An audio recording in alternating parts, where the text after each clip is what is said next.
하나님이 개입하시다라는 제목으로 같이 은혜를 나누고자 합니다. 우리가 지난 말씀을 같이 나누면서 예수님께서 세우신 사도 12명 중에 한 자리가 비었지요. 바로 가룟 유다로 인해서 한 자리가 비었고 그 자리를 채우게 되는 모습을 오늘 성경 속에서 보게 됩니다. 그러면서 최종적으로 두 사람의 후보가 내세워지죠. 바사바라 하는 요셉과 마띠아라는 인물이 마지막 이 12제자에 세워질 그런 후보로 오늘 본문 가운데 나타남을 보게 됩니다. 우리가 지난 시간에 말씀을 나누면서 우리가 고민하고 우리가 은혜를 나눈 것은 과연 어떤 사람이 12사도의 수에 들어갈 수 있을 것인가? 그러니까 상징적인 거죠. 주님의 12사도가 된다라는 것. 근데 그 어떤 모습의 사람이 과연 그 사도로 세움을 받을 수 있는가에 대한 말씀을 같이 나눴죠. 성경 분명히 그 기준을 이야기합니다. 첫째는 예수의 부활을 증언할 수 있는 자가 사도로 세움을 받았죠. 그러니까 예수의 부활을 믿지도 않고 그냥 단순히 예수님과 함께 했다는 이유만으로 혹은 여러 가지 저기를 했다는 이유만으로 사도되지 않습니다. 중요한 것은 예수의 부활을 믿고 증언할 자. 그러니까 예수의 부활을 증언할 수 있는 자가 사도로 세움을 받았고 두 번째는 바로 봉사하는 자가 사도로 세움을 받았습니다. 즉 섬김을 통해서 사랑의 실천을 행하는 자가 사도가 된다는 거죠. 그러니까 듣는 것 많아서 사랑이 핵심이고 사랑을 하라고 가르침을 받았지만 그것이 삶으로 행함으로 나타나지 않은 자는 사도가 될 수 없음을 말합니다. 그래서 성경은 어떤 이가 사도가 되는가? 바로 섬김을 통해서 주님께서 가르쳐줬던 그 사랑을 실천하면서 살아가는 자. 바로 그게 사도의 자격이라는 거죠. 세 번째 모습은 주님의 가르침을 이어갈 수 있는 자여야 됩니다. 주님의 가르침을 이어갈 수 있는 자. 그러니까 주님으로부터 배웠던 이 땅에서의 신앙과 믿음의 삶을 본인이 살아가고 또 다른 누군가에게 가르칠 수 있다는 것은 다른 제자를 세울 수 있는 자여야 된다는 거죠. 무엇보다도 아주 중요한 전제 조건이 성경에서는 증거합니다. 바로 주님의 공생의 기간을 함께 했던 자라고 분명히 말합니다. 그러니까 주님께서 세례 요한에게 세례를 받으시던 그 순간부터 마지막 부활하셔서 승천하는 그 순간까지 함께 했던 자. 그런 자 중에서 사도로 세운다는 거죠. 이것은 그러니까 주님의 증언을 해야 될 자이기 때문에 누구보다도 주님과 늘 함께 했던 자야 하는 동시에 동고동락을 했던 자여야 된다고 말합니다. 그러니까 좋았을 때만, 주님께서 막 인기 많았을 때만, 좋았을 시절에만 함께 했던 자가 아니라 고생했을 때나 어떤 어려움이 있을 때나 어떤 상황에서도 같이 했던 그런 이가 사도로 세움받을 만한 자격이라는 거죠. 근데 이것은 오늘날 우리 공동체에서 어떤 일꾼으로서 직분을 세우는 자의 조건과 크게 다르지 않습니다. 오늘도 마찬가지요. 교회 귀한 일꾼이 세워지고 직분이 세워질 때 과연 누가 그런 자격이 되는가? 성경은 오늘 그 기준을 똑같이 적용합니다. 바로 예수의 부활을 고백하고 증언할 수 있는 자, 그리스도의 사랑을 우리가 섬김으로 실천하는 자, 또 주님의 가르침을 이어서 누군가를 제자로 세울 수 있는 자, 또 교회 공동체가 좋았을 때뿐만 아니라 어떤 어려운 상황 속에서 끝까지 외면하지 않고 같이 동고동락한 성도. 바로 그런 이가 오늘날에도 똑같이 교회 공동체의 귀한 일꾼과 직분으로 세워지는 자격임을 성경은 이야기하고 있고, 그러므로 우리가 저와 여러분이 어떤 직분자로서 어떤 사명을 담당하는 자로서 이 귀한 기준에 늘 세워질 수 있는 자 되기 원합니다. 이 기준이 흔들리지 않고 옛날에는 그 기준에 부합했는데 이제는 시간이 지나고 보니까 그 기준에 못 미친다 그것이 아니라 늘 이 귀한 기준에 합당한 그런 귀한 일꾼으로 또 직분자로 쓰임받기를 주 예수 이름으로 축원합니다. 오늘 이어서 우리가 보고자 하는 것은 이제 사도를 세우는 과정을 살펴보려고 합니다. 그러니까 지난 시간에는 어떤 자가 사도로 뽑혔는가, 그러니까 사도의 자격이었다면 오늘 우리가 사도행전 1장을 마무리하면서 어떤 과정을 통해서 사도로 뽑았는가에 대한 모습을 우리가 함께 나누려고 합니다. 오늘 성경은 가장 중요한 부분을 이야기하죠. 그들이 기도했다라는 겁니다. 기도했다라는 것. 성경이 이렇게 말합니다. 그들이 기도하여 이르되 뭇 사람의 마음을 아시는 주여 이 두 사람 중에 누가 주님께 택하신 바 되어 봉사와 및 사도의 직무를 대신할 자인지 보이시옵소서라고 기도를 합니다. 여러분, 어떻게 보면은 이들은 교회의 어떤 리더를 뽑는 거였죠. 리더를 뽑는 권한은 사람들의 손이었기 때문에 어떻게 보면 그것은 사람의 일이라고 생각할 수도 있었겠죠. 또 몇몇은 이것은 자기들보다 우리를 이끌어가는 사도들이 알아서 뽑아야 할 것이라고 생각하는 이들도 있었을지 모릅니다. 굳이 우리가 그냥 사도 11사도가 알아서 이렇게 택하겠지. 근데 성경은 뭐라고 말하냐면 이것을 위해 기도했다라고 말합니다. 그것은 중요한 사안일수록 기도로 나아가야 한다는 거죠. 중요한 문제일수록 기도가 우선되어야 함을 말합니다. 그것은 단순히 신앙의 공동체의 문제뿐만 아닙니다. 우리가 일상의 문제도 마찬가지죠. 어떤 이는 교회에 관련된 일은 기도로 나아갑니다. 기도로 해결하려고 합니다. 근데 교회 밖에 문 밖을 나서는 순간부터 일상의 문제, 일상의 영역에 대한 부분에서는 기도로 나아가지 못하는 모습을 보게 됩니다. 기도로 해결하려고 하지 않습니다. 그냥 어떤 세상적인 방법, 세상적인 어떤 해결책으로 문제를 이렇게 마무리하려고 하는 모습을 보게 되죠. 근데 그리스도인이라면은 교회의 신앙의 어떤 공동체의 문제뿐만 아니라 우리 일상의 삶의 문제에서 중요한 부분에 있어서는 언제나 기도로 나아가야 하고 기도가 우선임을 오늘 성경을 통해서 보게 됩니다. 기도로 나아가야 되는 거죠. 그러면서 동시에 오늘 기도하는 모습은 어떤 한 명의 대표가 기도한 것이 아니라 그들이 모두 합심하여 기도하였음을 성경은 증거합니다. 그러니까 중요한 문제니까 11사도들만 뜨겁게 기도해서 응답받아서 어떤 문제를 결정하라. 그것이 아니죠. 성경에 봤더니 그들이 함께 기도했다라고 성경은 기록합니다. 그러니까 함께 모였던 이들이 공동체가 모두 기도했다는 거죠. 그래서 우리가 이미 성경에서 알고 있듯이 우리가 마음을 합하여 함께하는 기도, 또 중보하는 기도의 그 힘이, 그 응답 받음이 얼마나 크고 개인이 혼자 기도하는 것보다 하나님의 응답하심이 얼마나 큰지 우리가 이미 알고 있는 거죠. 그래서 오늘 성경의 이 기도는 어떤 특정한 한 명의 대표의 기도가 아닙니다. 모두가 공동체가 합심하여 하는 기도가 그들 가운데 이 중요한 문제를 해결하는 데 가장 먼저 시작됐음을 성경은 증거하고 있습니다. 그래서 이 본문을 우리가 보면서 오늘날도 마찬가지죠. 이나골의 공동체가 어떤 중요한 일을 결정할 때 우리가 가장 먼저 해야 될 것은 우리가 머리를 모으고 많은 지혜를 맞대기 전에 기도로 준비해야 된다는 거죠. 또 기도하면서 그 문제를 풀어나가려고 해야 된다는 것입니다. 공동체의 문제뿐만 아닙니다. 여러분, 우리의 신앙의 삶도 마찬가지죠. 저 여러분들이 살아가면서 일상의 삶 가운데 얼마나 중요한 결정의 문제들, 선택의 문제가 있지 않습니까? 그럴 때 우리는 무엇을 생각합니까?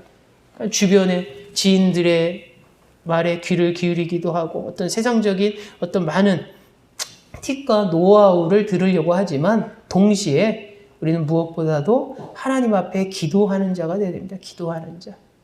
그럴 때 하나님께서 세상의 어떤 지혜를 통해서 해결할 수 있도록 하시고 혹은 세상의 방법이 아닌 하나님의 방법만으로도 우리를 해결하시는 하나님의 일하심을 우리가 경험할 수 있음을 고백하게 됩니다.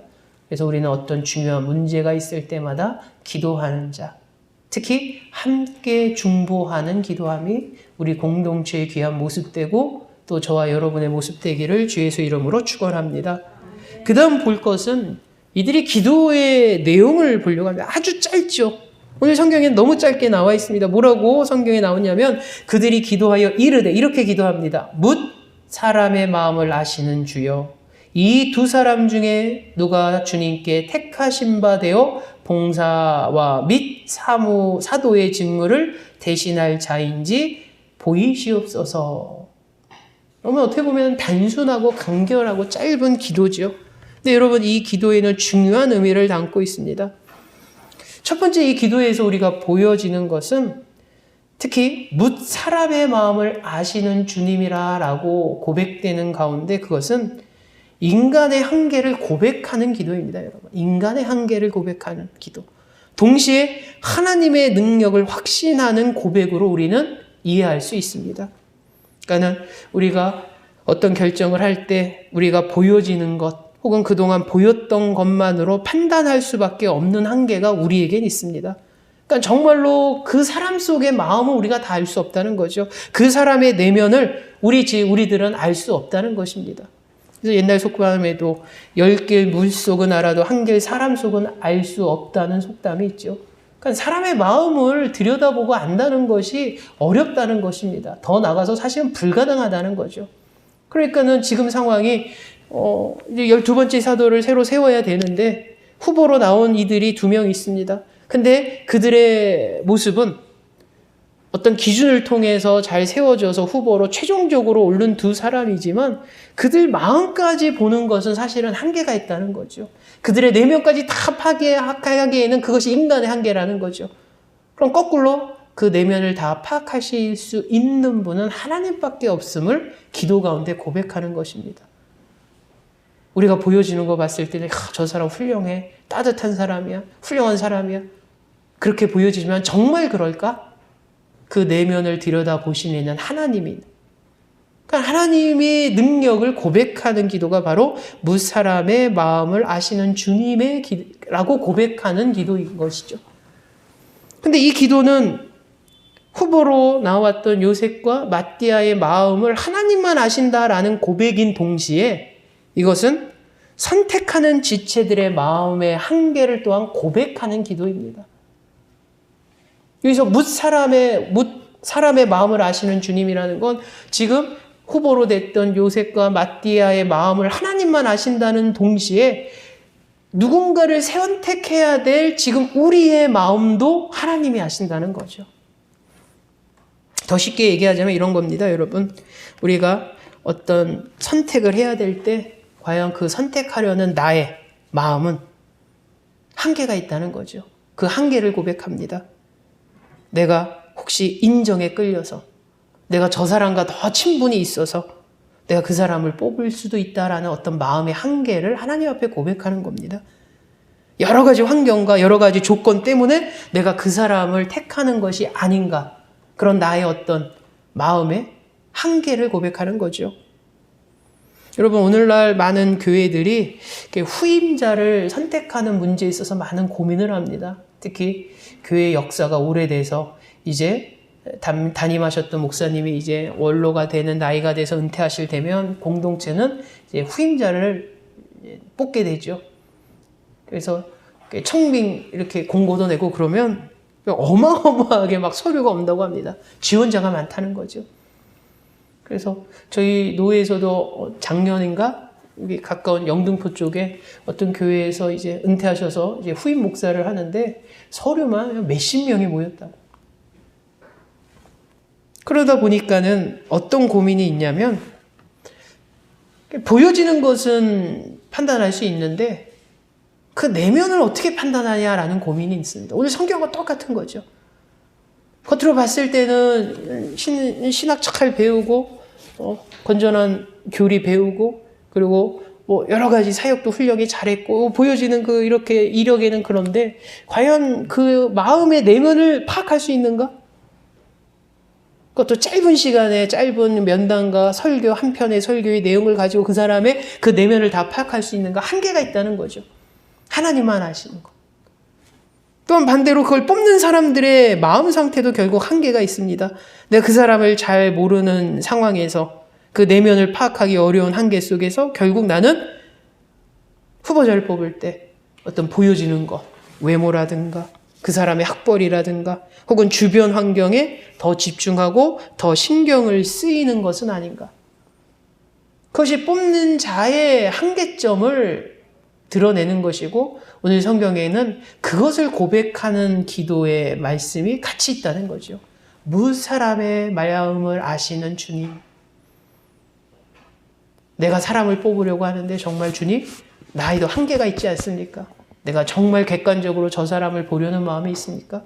오히려 나는 그 사람의 신앙을 보기보다는 그 사람의 마음의 성품을 보기보다는 혹시 그 사람의 스펙을 보고 있지 않는가? 그 사람의 학벌을 보고 있지 않는가? 이 사람이 얼마나 큰 교회에서 부교육자로 있는가? 화려한 그런 외형적인 것에 내가 그 사람을 우리 교회의 사역자로 뽑으려고 하는 그런 마음이 있는가? 내 마음을 아시는 건 주님밖에 없고 내 마음의 한계를 고백하는 것을 오늘 성경에서 보게 됩니다. 오늘 사실 본문의 말씀을 보면 오늘날 한국교회에서 특별히 어떤 후임 사역자를 뽑을 때 고민이 그대로 오늘 본문과 적용되는 부분입니다. 그래서 이 부분에서 실수가 있을 때 어떤 문제가 발생하냐면 여러분, 교회가 시끄러워지게 됩니다. 그래서 종종 목사님이 은퇴하셔서 후임 목사님이 오셨는데 그 후임 목사님이 어떤 이렇게 기존에 있는 성도님들과 잘 맞지 않고 어떤 이렇게 좀 시끄러운 얘기가 막 들리죠. 그게 왜 그러는가? 결국 청빙하는 가운데에서 어떤 세상적인 모습으로 뽑는 경우, 정말 그 10년과 그것을 보지 못하고 화려하게 어떤 스펙 같은 것으로 치중돼서 뽑았을 때 문제가 발생하는 경우도 종종 발생하고, 짧은 시간에 그 내면을 파악할 수 없는 상태에서 뽑다 보니까 어떤 문제들이 발생하게 되는 것이 오늘 한국교회의 모습이기도 합니다. 그래서 요즘은 어떤 모습이 나오냐면 급하게 뽑지 않습니다. 그래서 좀 지혜로운 모습 같습니다. 일찌감치 한 1년 전에 먼저 후보를 정하고 뽑습니다. 그리고 1년 동안 지켜보는 거죠. 같이 동역을 하는 거죠. 그래서 1년 지나고 나서면 1년 동안 이제 사람을 알게 됩니다. 내면을 안다는 거죠. 조금이나마. 그 사람의 성품을 볼 수 있고 신앙을 볼 수 있고 마음 상태를 볼 수 있고 1년 동안, 그 다음에 1년이 지나고서 최종적인 결정하는 그런 교회들이 늘고 있다고 합니다. 상당히 좀 지혜로운 방법 같습니다. 근데 그전에는 그렇게 안 했거든요. 몇 년 전만 하더라도 목사님이 올해 은퇴하시면 한 몇 개월 전에 급하게 나가지고 급하게 공고하고 막 하면은 보여지는 서류로서 막 서류 심사하고, 그래서 최종적인 한 4, 5명 뽑으면은 설교하라고 해서 그 짧은 시간에 막 고르려고 하니까 제대로 검증하거나 살펴보기가 어렵죠. 오늘 본문은 그런 부분을 이야기합니다. 우리의 한계점을 이야기하죠. 그러나 반대로 하나님은 뭇 사람의 마음을 아시는 하나님이라는 거죠. 그러니까 하나님 앞에 기도하고 하나님에 의지하는 게 정답이고 그럴 수밖에 없음을 오늘 기도 가운데서 발견하는 것입니다. 그리고 성경 말씀은 계속 이어가죠. 주님께 택하신 바 된 자를 보여달라라고 기도를 하죠. 그것은 우리의 기준과 우리의 의지에서 내려진 판단이 아니라 오로지 하나님의 기준에서 택하여 주기를 간구하는 기도입니다. 그러니까 하나님 앞에 기도할 때 하나님 우리가 잘 뽑게 해주십시오라는 기도 같지만 사실은 하나님 내 기준으로 뽑지 않게 해주십시오. 하나님 내 의지로 뽑지 않게 해주십시오. 내 보는 관점으로 뽑지 않게 해주십시오. 결국 하나님의 기준으로 하나님의 뜻에 부합한 자, 하나님의 기준에 합당한 자를 뽑아 주시옵소서라는 기도라는 거죠. 여러분, 인간이 얼마나 이렇게 마음이나 보는 거나 온 거에 한계가 있냐면 우리가 사무엘을 보면 잘 알지 않습니까? 여러분, 사무엘이 얼마나 영적인 사람입니까? 하나님이 특별히 우리가 지난 시간에 주일에도 사무엘에 대해서 같이 말씀을 나누었지만 어렸을 때부터 하나님에 대한 자세, 경외하는 마음, 하나님과 1대1의 신앙에 계속 자라고 하나님께서 결국 그런 글을 본격적으로 사사의 마지막 시대에 쓰셨지요. 근데 이 사무엘이 다윗을 세울 때 하나님께서 이새의 아들 중에서 세우겠다라고 해서 이 이새 집에 찾아갔을 때 어떻습니까? 우리 생각으로는 그렇게 영적인 사람이 한 번에 다윗을 탁 찾아내서 찍었어야 되는데 요즘 말로 치자면 계속 삑살이 나지 않습니까? 삑살이 나지 않습니까? 자기 봤을 때는 형님들 중에서 더 그럴듯해 보이고 형님들 중에서 다윗의 형들 중에서 더 자기가 기준으로 봤을 때는 저 사람인 것 같고 저 사람, 근데 하나님 보시기에 합당하지 않았지요. 하나님 뜻에 부합하지 않았죠. 그러니까 결국 인간이 보여지는 한계를 보여주고 있습니다. 그러기에 오늘 성경에 나와 있는 이 짧은 기도는 우리 한계와 우리의 연약함을 고백하는 기도인 동시에 그러기에 하나님의 능력만 의지합니다. 하나님 뜻에 합당하고 하나님의 의지에 부합한 자를 택하여 주십시오라는 기도입니다. 여러분, 이 기도가 오늘날 우리의 기도가 되어야 됩니다. 오늘날 우리가 중요한 결정을 할 때 우리는 하나님 뜻에 합당한 것, 하나님이 기뻐할 만한 어떤 결정을 내릴 수 있도록 그런 선택이 우리 공동체 가운데 저 여러분 삶 가운데 나타나 달라고 우리는 기도해야 된다는 거죠. 근데 문제는 어떠냐면 우리가 다 정해놓습니다. 그리고 정해놓고 그 정해는 내 뜻에 하나님 좀 찬성해 주십시오라는 식의 기도가 우리 가운데 있다는 거죠. 이미 내 의지대로 내 뜻대로 내가 원하는 대로 정해놓고 하나님 내 뜻에 내 의지대로 내 뜻에 하나님 찬성 좀 해주십시오. 힘을 실어 주십시오.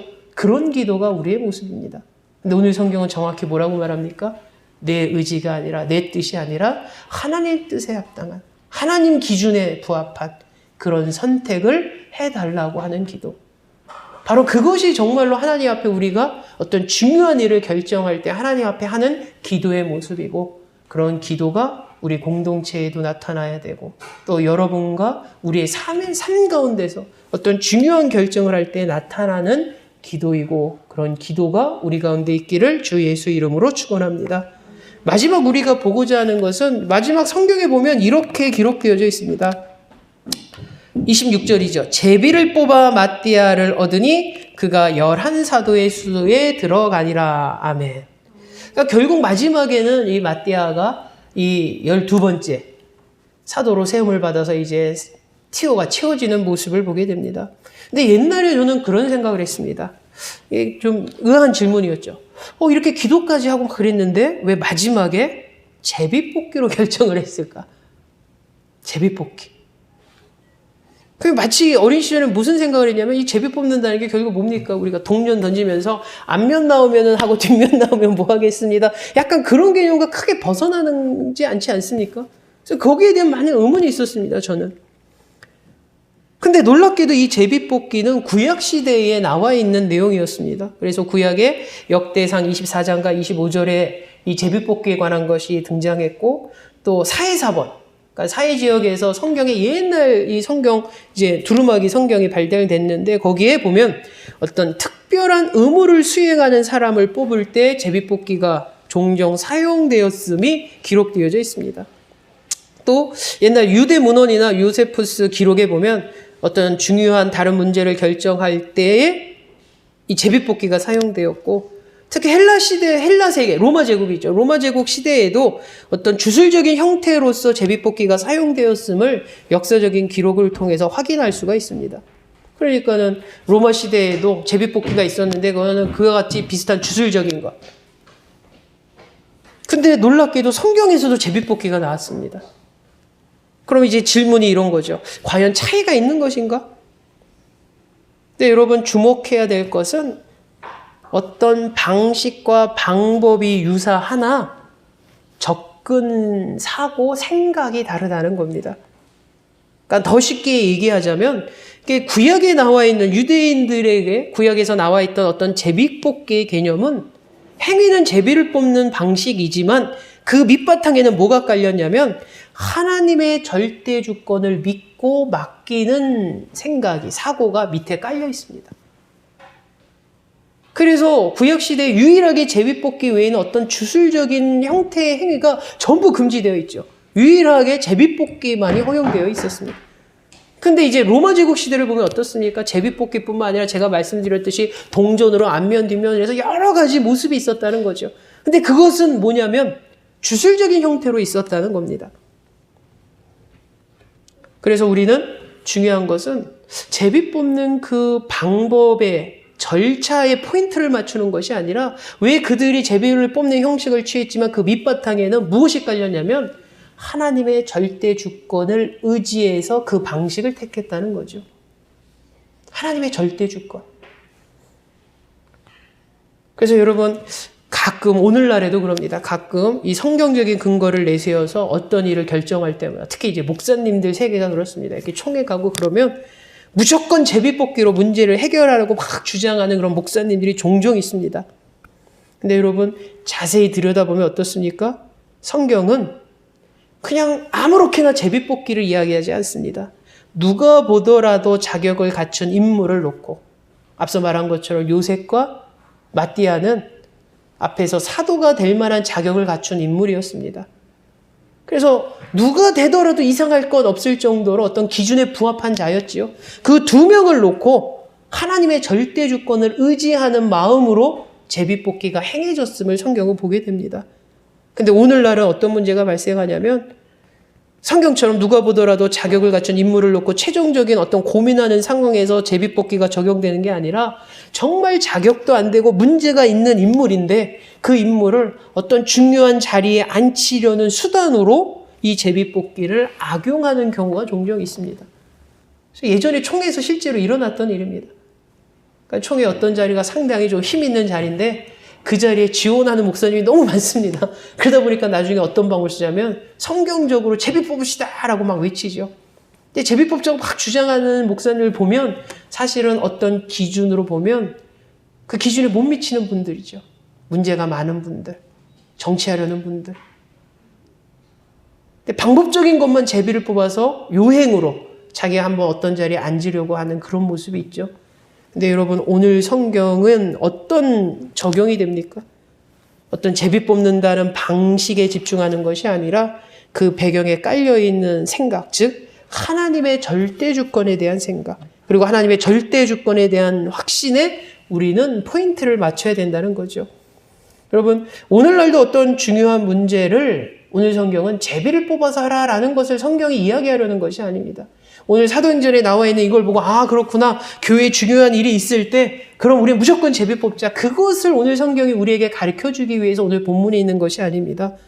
오늘 성경의 중요한 것은 바로 하나님의 절대 주권을 작용해야 된다는 것. 하나님의 절대 주권이 작용된다면 제비를 뽑는 방법에서도 하나님의 일하심과 하나님의 개입이 나타난다는 것입니다. 바꿔 얘기하자면 제비 뽑는 방법을 안 쓰더라도 하나님의 절대 주권을 우리가 의지하고 하나님의 일하심과 하나님의 개입하심을 생각한다면 어떤 방법을 쓰더라도 어떤 방식으로 하든 하나님은 우리에게 개입하시고 바른 길로 인도하신다는 게 오늘 말씀의 핵심이죠. 그래서 우리는 어떤 중요한 일을 결정할 때 사실은 어떤 방법을 할 것인가, 어떤 방식을 할 것인가의 고민보다는 사실은 우리가 하나님의 일하심을 바라고 하나님의 절대 주권을 구하는 그런 신앙의 자세, 그런 태도가 있을 때 우리가 선택하는 방법과 방식들이 아름다워지는 거고 정당화될 수 있다는 것입니다. 이제 말씀을 마무리하면서 오늘 우리가 두 가지는 꼭 기억해야 하면 오늘 성경을 보게 됩니다. 바로 우리가 기도할 때 우리의 한계를 고백하면서 우리의 연약함을 고백하면서 하나님의 일하심, 하나님의 능력을 간구하는 기도. 그 기도는 특정한 몇몇이 아니라 우리가 함께 합심하여 기도하는 것. 중요한 결정과 중요한 일이 있을 때마다 우리는 먼저 기도로 나아가야 하는 신앙이어야 함을 오늘 성경은 이야기하고 있고, 그런 가운데 행해지는 모든 어떤 결정과 어떤 문제의 선택은 하나님의 절대 주권을 우리가 확신하고 하나님의 개입하심과 일하심을 우리가 간절히 바라는 마음으로 일을 진행하고 선택해야 함을 오늘 성경은 이야기합니다. 그것이 공동체가 어떤 일을 진행하고 결정할 때 원칙이 돼야 되고 기본이 돼야 되고, 동시에 저와 여러분의 삶의 모습도 마찬가지입니다. 저와 여러분의 삶의 문제에서 어떤 중요한 결정의 문제가 있습니까? 선택의 문제가 있습니까? 그럼 우리는 기도하고 같이 기도하고 우리의 연약함을 고백하면서 하나님의 능력을 구하고 하나님의 절대 주권과 하나님의 개입하심을 간구하는 그런 귀한 신자의 모습이 저와 여러분 모습, 그리고 이 공동체의 모습이 되기를 주 예수 이름으로 축원합니다. 기도합니다. 사랑해 주님, 우리가 공동체로서 어떤 일을 진행하고 계획하고 결정할 때, 또 우리가 어떤 삶의 중요한 문제가 직면했을 때 우리는 어떤 모습으로 문제를 해결하고 결정합니까? 오늘 성경은 기도하라 라고 말합니다. 우리의 능력의 연약함과 한계를 알기에 우리는 기도할 수밖에 없고, 그리고 함께 기도할 것을 성경은 이야기합니다. 그럴 때 능력의 하나님이 우리에게 응답하시고, 특별히 모든 결정에 있어서 하나님의 절대 주권을 우리가 고백하기 원합니다. 하나님의 개입하심과 하나님의 일하심을 확신할 때에 우리가 어떤 방법으로 결정을 하든 어떤 모습이든 하나님의 놀라운 인도하심이 있을 줄 믿습니다. 그 놀라운 인도하심이 우리 공동체가 앞으로 나아가야 할 길과 또 우리 성도들의 삶의 어떤 중요한 문제 해결에 있어서 하나님의 일하심을 드러내 주시옵소서. 예수님의 이름으로 기도하옵나이다. 아멘.